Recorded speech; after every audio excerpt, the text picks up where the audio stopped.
ఎప్పుడైతే ఎడమ కాలుతో వస్త్రతల మీద తన్నేసాడు భగవంతుడు బాధపడ్డాడు బాబు? బాధపడలేదండి. బాధపడలేదట.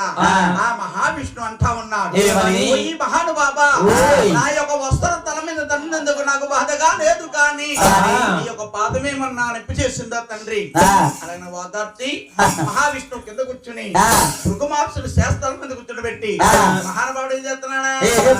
తన రెండు పాదాల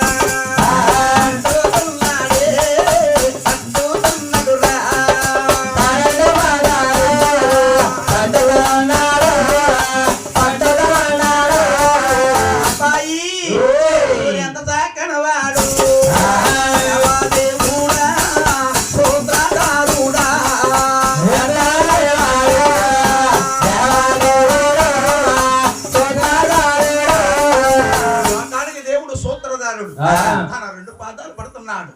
భార్య ఆదిలక్ష్యం చూసిందండి. అరే ఎవరో భార్యడి గడ్డ మూరడు మెస్సు వేసుకొచ్చి నా భర్త గారు ఉత్తర తల మీద వచ్చి రాగానే తన్నుతాడా?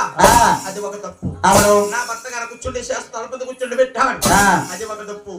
నా భర్త లోకానికి దేవుడు సూత్రధారుడు, తన పాదాలు పడుతున్నాడే, ఇది ఎంతవరకు న్యాయమండి? అలాగని కళ్ళారు చూసి పోయిందో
అంటే స్వామి తలాగెట్టం వేసం మెరిచిపోయింటే ముసలివారు అనుకున్నాను స్వామి. ఎప్పటికీ ముసలివారు కాదు లక్ష్మి. స్వామి ముసలివారు అవ్వకుండా ఏం పుచ్చుకుంటారు?